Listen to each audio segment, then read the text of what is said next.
Hi, dear listeners. Welcome back to The Pill of Success. I'm so honored to have you here and delighted to present to you our guest today. Before that, I would like to mention that this podcast is about how we work mentally, how our minds work in business. And of course, the same principles that work in business also can be adopted to our life. So that's just a bonus. And today we will be talking to Sandra Krot. And Sandy's vision is to make the workplace a setting for creative performance as well as the elevation of the human spirit. She is a pioneer in translating a principled understanding of human thought to leadership and organizational effectiveness.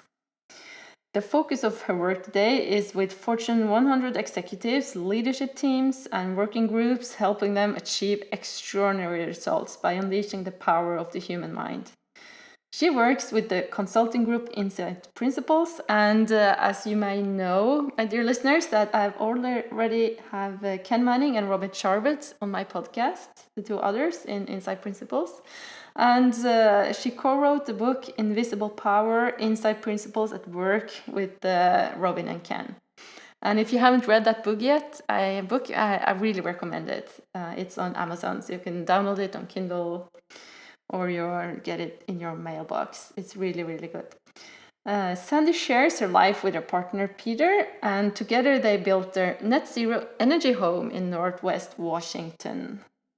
They get out into the awesome Pacific Northwest wilderness as often as they can, sea kayaking as well as hiking and backpacking with their dog. And I've been talking to Sandy about coming to Norway because I think they really would love Norway. And so we'll get her here, and maybe then we'll have a new episode with her. Today it will have a more specific topic, and I'm really happy about that. So let me introduce to you Sandra Krot. Yeah. So welcome, Sandra Krot, to Suksesspillen, which is like the pill of success. And I'm really honored to have you here. It's a great pleasure. And it's been quite a long time since I recorded an interview and had an episode out. So I'm really excited about this. And we talked about an interesting topic in many ways, I find. And because we know that some people are more critical and others more sensitive, and in the workplace we need to work together and also in families and with parents. So this topic about how can sensitive people and critical people get along in a good way, and how to give feedback to one another, really. Because Sandy, you had a really lovely blog post about that, and just for everyone to subscribe to your blog from Insight Principles, it's really recommendable. I will put out the link to the website so people can sign up, because those newsletters are really like lovely nuggets to get in your mailbox for working in business. And do you want to just dive in a little? I'm sure you had some thoughts about it. And Sure, I'd love to. Well, thank you, by the way, for inviting me. It's always a pleasure to speak to people about this understanding. And typically, because I work in business, I work with clients, at least initially, who aren't all that interested in what I have to say. I mean, they come to programs because their boss tells them to come to programs, not necessarily because they volunteered. And so we have to find a way to speak to people who may not always want to hear what we have to say. But for me to get a chance to talk to somebody and to an audience that's already interested in learning about how their mind works is absolutely a treat. And especially in business, since most of my listeners are not practitioners of understanding the mind, but are working in the workforce. So that's really valuable. Yeah. And really, really cool. Yeah. Yeah, yeah. I mean, and if they're listening to your blog posts, then already people are interested Yes. in uh, in learning, Yeah. in improving, in looking at themselves. So this is a great. You have a great audience. So I love them. I love you guys. We love you. I'm pleased to be here. I'm pleased to be here. But this topic of sensitive people and critical people being able to get along in the workplace, not just get along in the workplace, but to actually learn from each other and to collaborate. I've been working with business for the better part of 20 years. And before that, I had a counseling practice. I was a psychologist. And I had the same dynamic was problematic in that practice, but mostly between couples, or between parents and kids, or between siblings, or some family members. But then the very same dynamic would show up in business. So it's a very common dynamic that you find. You have people in the world who have a tendency to give their opinion, whether they're asked for it or not, to criticize, and think they're being helpful, and don't register at all that what they're saying is not being heard in the way they mean it. And then you have a whole group of people who are just very sensitive to feedback. They're very sensitive, and particularly sensitive when the feedback has a tone to it. So, this is just a common dynamic. And so, when I was chatting with you about what to talk about, I had listened to several of your blog posts, and there have been others that had talked about how an understanding of your mind really does help you in the world of business. But as I listened, they were much more broad, and so I went, well, let's take some real juicy topic, and let's see if we can't share what understanding your mind would help, how that would help in this particular topic. And it's so cool you say that, because that was really exactly my thoughts. In May, I was just thinking, okay, I feel like the next episode must be something different, something more specific, something more like dive into the thing, the one problem, or whatever we call it. So it's very funny when you wrote back. I was like, this is just what I was thinking for a long time. That's great. That's great. That's great, because I think people, when they hear about the principles behind how the mind works, a lot of times it resonates with people, and even they think, "Oh, I know that. Oh, I know that." Yeah, and they do. But then when it comes to, okay, well, what about this problem, or well, how would you handle this?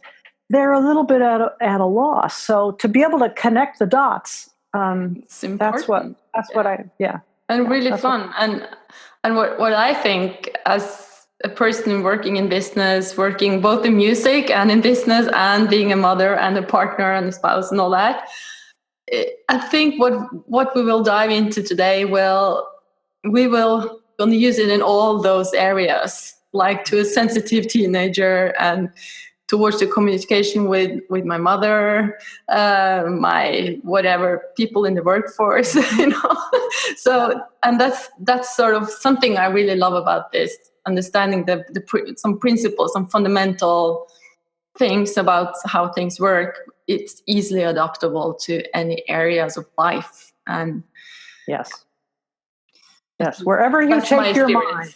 Yeah. Yes, wherever you take your mind, this applies. That's great. Yeah.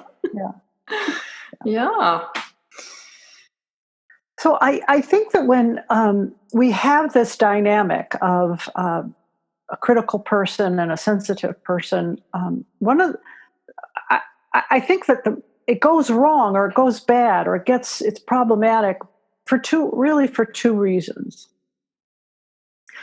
One of the reasons is that we live in separate realities. We truly, truly live in separate realities, and by that I mean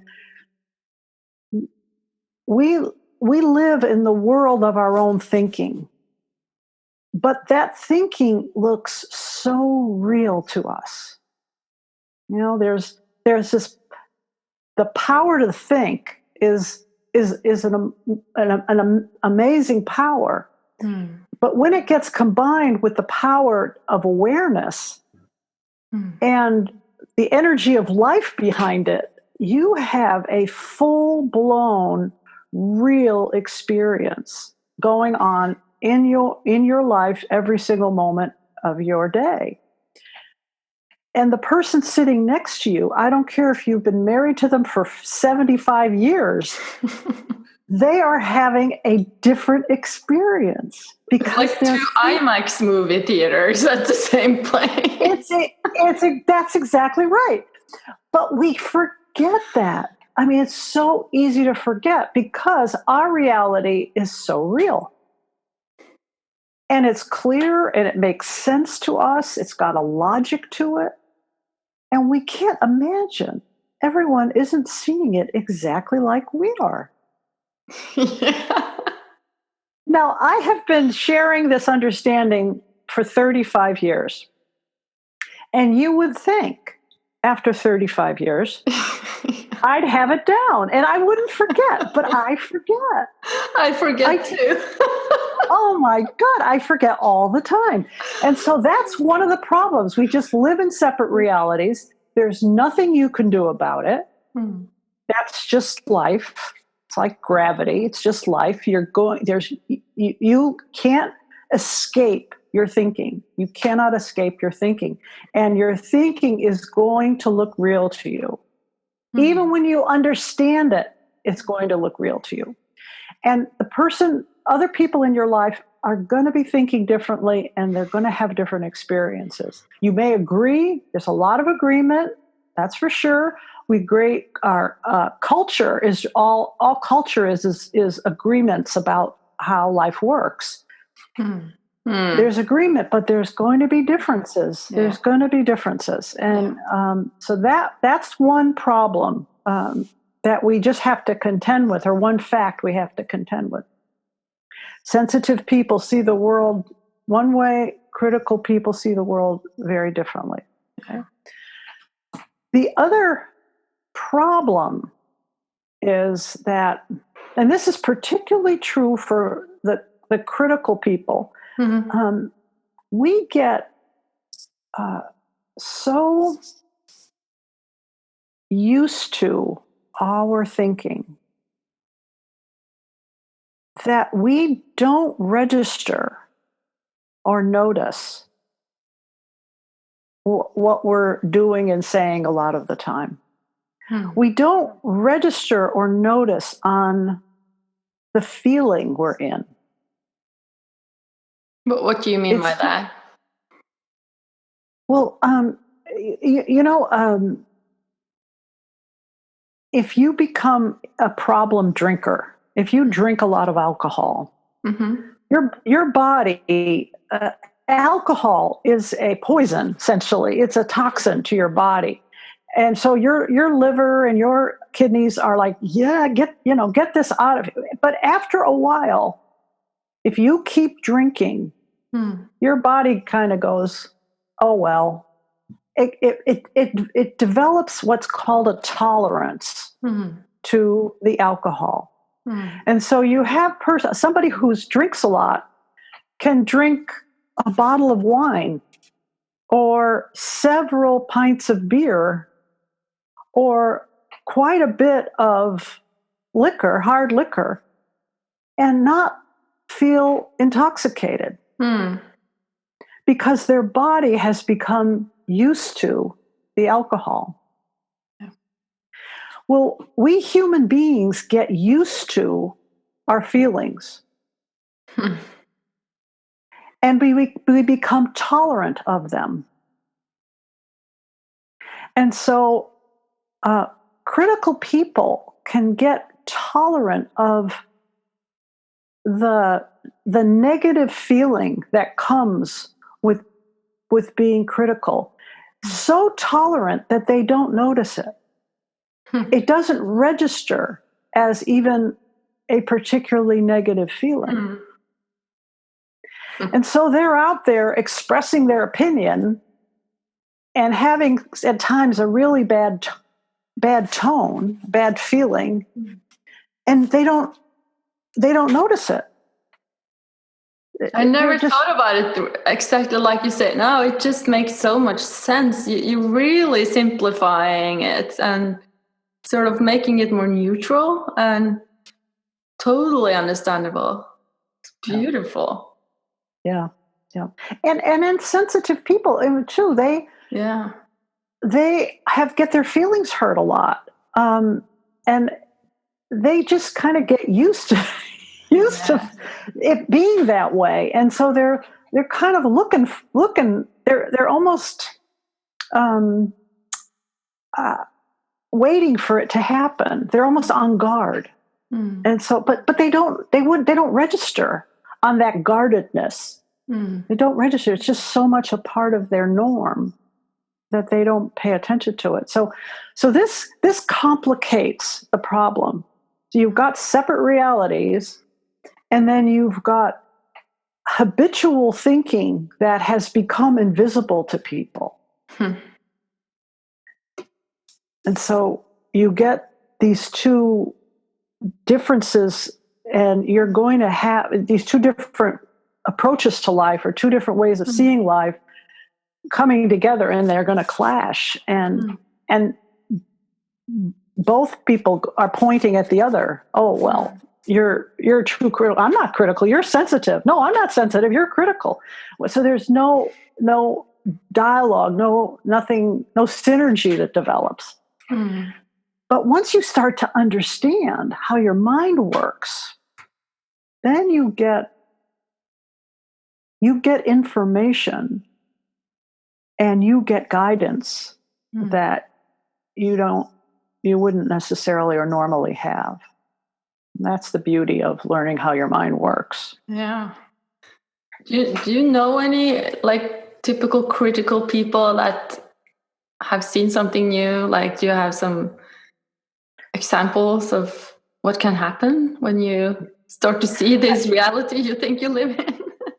Yes. Well, I can use myself. Yeah. Because, it's true. I grew up with a mother who was actually both my parents were very critical people.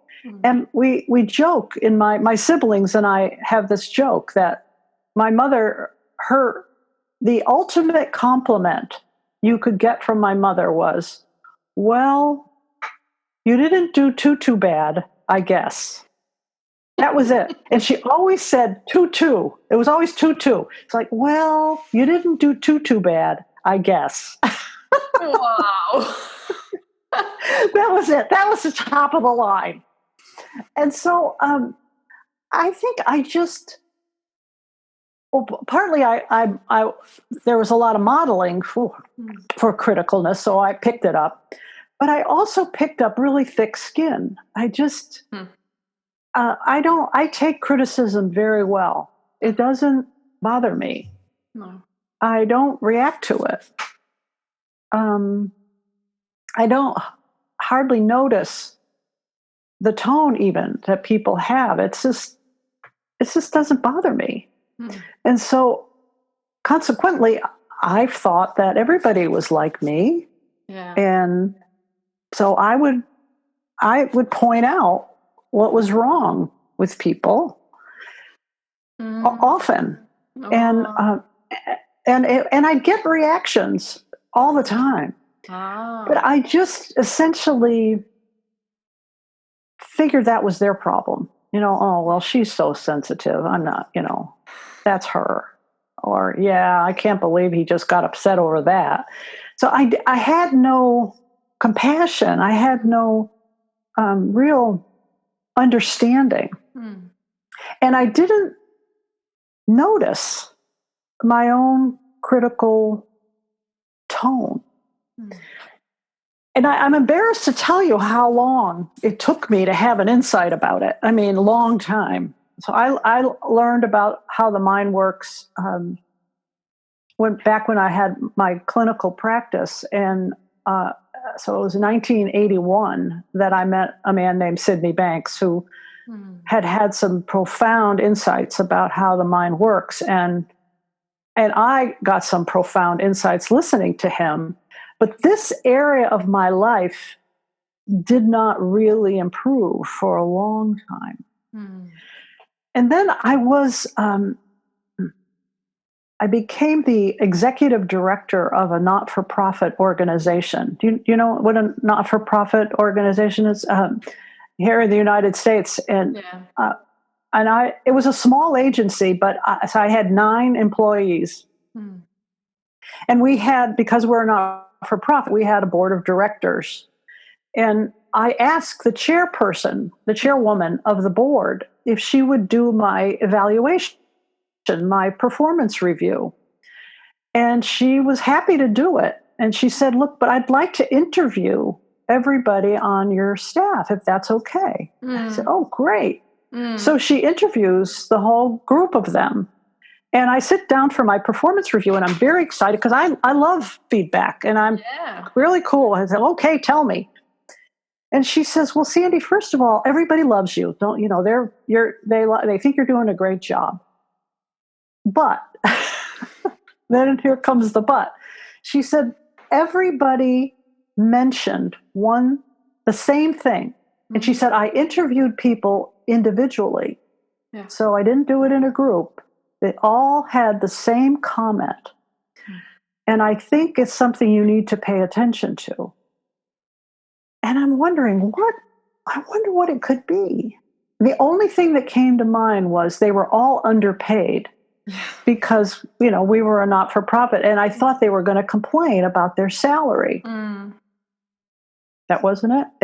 They all said, "Well, Sandy is very critical. And sometimes it really interferes with uh, the tone in the office, the flow of the work." Mm. Mm. And I said, "Critical? Me?" And she said, "Yeah, well, let me give you some examples." And she gave me some examples. And I listened to these examples and I'm thinking, that's critical? Mm. To me, I was pointing out what was wrong Mm. because I thought that's what you do when you're the boss. You just come in and point out what was wrong. But they were saying I would come in and that would be the first thing that I would do, Mm. is point out what was wrong. Mm. And I listened to it, and I really respected this woman. And obviously, there was something to what she was saying, Yeah. but part of me was resisting Mm. because, again, I was so sure Mm. that my critical eye Mm. was right Mm. and helpful. And too bad if you can't take it. That was kind of my attitude. Mm. So I said, "Okay, I'm going to sit with this. I'm going to go out in my life and see what I see." And weeks go by, and every once in a while I heard myself say something and I Mm. thought, am I being critical? And then I think, no, that's not. And then one day, I'll never forget this. I was talking to one of my employees about her paperwork because we had a lot of paperwork that had to be done for the grants that we had. And Yeah. she was terrible at paperwork. She was sloppy and inconsistent. And so I'm in her office talking to her once again about her paperwork and how it was not done adequately. And I heard myself. Mm. I remember thinking it hurt my ears. It's funny. I felt it in my ears, of all places. Mm. And then I stopped and I said to her, "Am I being critical?" And she said, "Oh, yeah. And it doesn't help." Okay. Wow. And that was the shift for me. What was invisible became visible. Wow. So now I know. Yeah. Oh, that's the feeling. Hmm. That's the feeling of critical. Now, I'd like to tell you that ever since then, I've not been critical again. But that's not true. No, of course. But But you recognize it probably. I do. Yeah. I do a lot more than I ever had. Mm. And I saw the damage Mm. that it was doing that I never saw, or I saw but justified. Mm. And I realized I could give her feedback that she needed because her paperwork was not adequate. Mm. I could do that without being critical. You can give feedback. You can even fire somebody, dismiss somebody, divorce somebody, Mm. but with a loving tone, or at least with a neutral tone, with a respectful tone, with an openness. Mm. You can do it that without the criticalness, the feeling of critical. That whole thing was completely optional. Just my habit. Well, thank you for sharing, Sandy. That was really wow. I really Yeah. appreciate that. I think everyone can really feel that story, and of course, we recognize ourselves in it.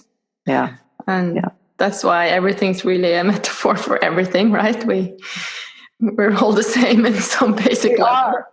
We are. And sensitive people, they have a responsibility too. Mm. They have to see that the power of the mind is on the inside. That's where no one can make you feel bad without your own thinking being involved. So sensitive people also have to take a look at what's happening in them and begin to realize, well, that's me. That's me. That's my thinking. And they need to take responsibility for it. Now, that doesn't mean you should just sit back and take criticism. No, you need to let people know what works for you and what doesn't work for you. Yeah. But you have to be willing to take responsibility for your own reactions too. Yeah. There's written a lot of books about highly sensitive people, and also kids and adults. So what are your thoughts on that? With this, with this conversation, like we're talking now. Yeah, you mean the fact that there is that someone is highly sensitive, and just the concept of. Yeah, I know. I don't like to label. I'm labeling people obviously through this whole program, but I don't want to give too much stock to it because it's really just habits of thought. And I think sometimes with sensitive people or critical people, we get the idea that that's just who we are. Oh, well, that's like being blue-eyed or right-handed. But that's not like being blue-eyed or right-handed. You can get over being sensitive. You can get over being critical when you understand your mind, when you understand where the whole experience is coming from. So you're not your label. Yeah. You're not your mental habit. Exactly. You're so much more than that. You're so much more than that. Definitely. I'm just curious if you think like take you back to to your workplace when you got the feedback and your team at that time, many years ago. Do you think something would have happened if somebody in your group, in your team, had mentioned this to you, that you were critical to them, or would you have sort of seen it at all, or what do you think people can do? It's a very good question. I absolutely think when you see that in another person, when you see that kind of critical behavior in another person, I do think you want to let them know. Unless I think there are some situations in the workplace where it's just politically not a good idea to give. There's some situations, and you can't do it if you're not neutral. So I don't know what would have happened if one of my people had come to me in a really neutral place and said, Sandy, I got something to tell you. This is a problem. I like to think I would have heard it. Yeah. I don't know. I like to. I might have had to be told a few times. Exactly. Yeah. Yeah. Because it takes insight to change, and even when we desire change, I really, really want to change this about myself. Willpower only gets you so far. Insight takes you the whole way. Yeah. How do you know when you have an insight? Things look different to you. Yeah. They just look different. So, and that's when I had that moment with my employee. Criticism looked different to me. Right. It felt different. There's a shift. It's a very, very distinct difference. Now, sometimes insights are big and the difference is massive, and sometimes it's subtle. Yeah. But there'll be a difference in how it looks. Right. I was just thinking about, when you work with Ken Manning and Robin Sharp in Insight Principles, and you work with these Fortune 100 companies with executives and a lot of the people who have been sort of forced by their boss to come to your trainings. And do you have some stories to tell about that you can remember when you can see people shift? Maybe some really critical people, because I know you had a lot of them. Like Robin usually says they're his favorite. Yeah, they are. He takes them as a challenge. Yeah. And nobody loves you as much afterwards as when they shift. It's true. That's true. Yeah, when you're working with people as a teacher or a coach or a consultant, I think you always want to be on the lookout for that shift in people. Because that's the point. This understanding about your mind, you can get the intellectual part of it because there's a logic to it. It's simple. It makes sense to people. So most people get that. Of course. Yeah. But that's not going to do anything for you or for your clients. So I'm always looking for that moment. And it may not happen while you're talking to somebody. It may not happen in your one-on-one session. It may not happen in the classroom setting. It'll happen when they're home washing the dishes or walking the dog or driving in the car or whatever. But I'm not ever satisfied with my counseling, clinical or consulting work until there's been something, some little, even about one thing, even if it's not the whole thing. I don't want to let go of a client until that happens. And again, it's not up to me. I'm not in charge of somebody's insights. No. But I want to keep talking, keep questioning, keep the dialogue open until I see that moment. because that's what changes people. Definitely.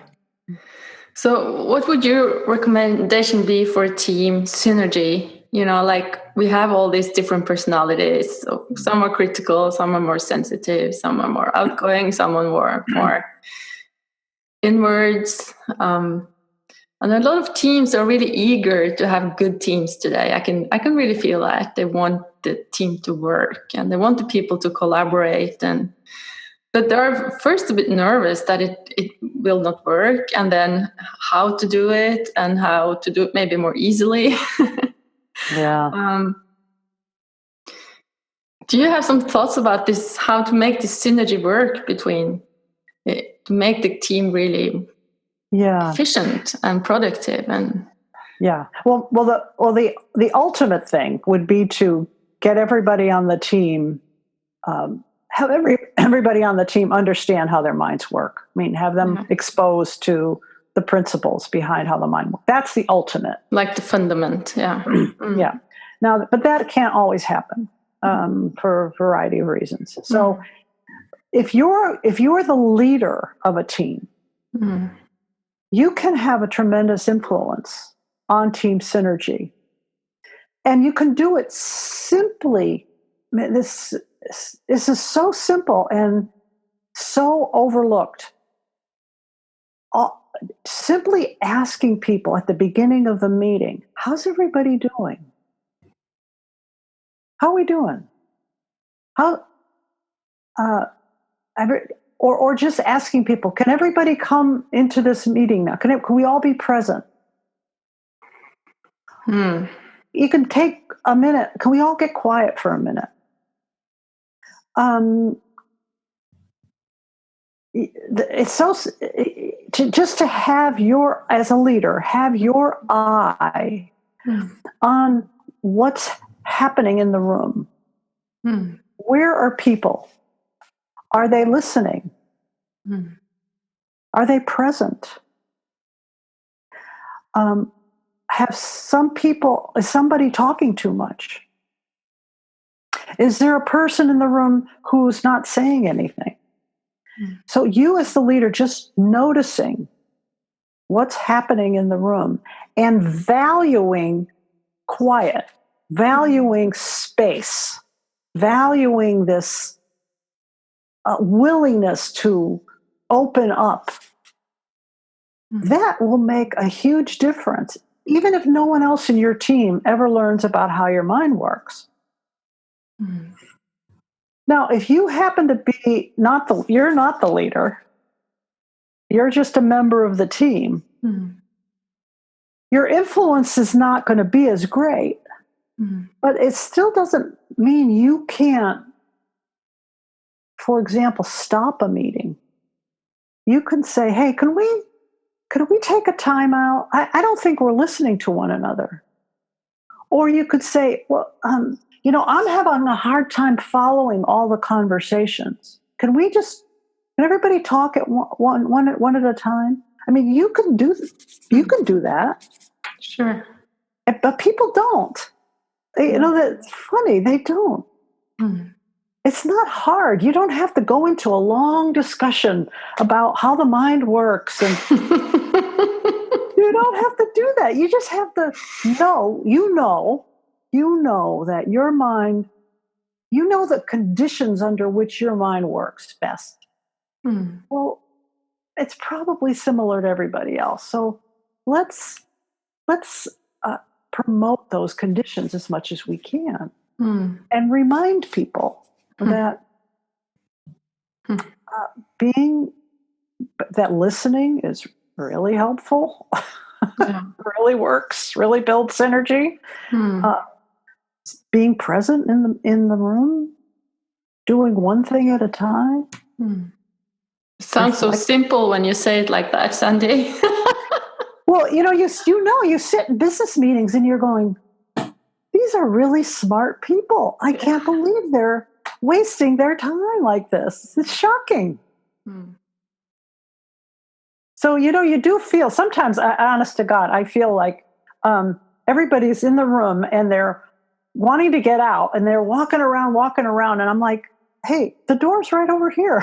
Nobody sees the door.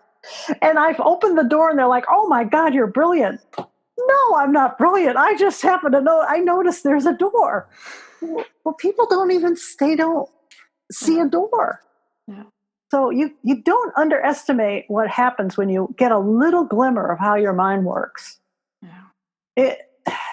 You're going to add so much to the group, even if you don't have a lot of years of background or experience. Absolutely. I can also see that in families, if one of the spouses or one of the parents are starting to understand more about separate realities. I'm not my thinking.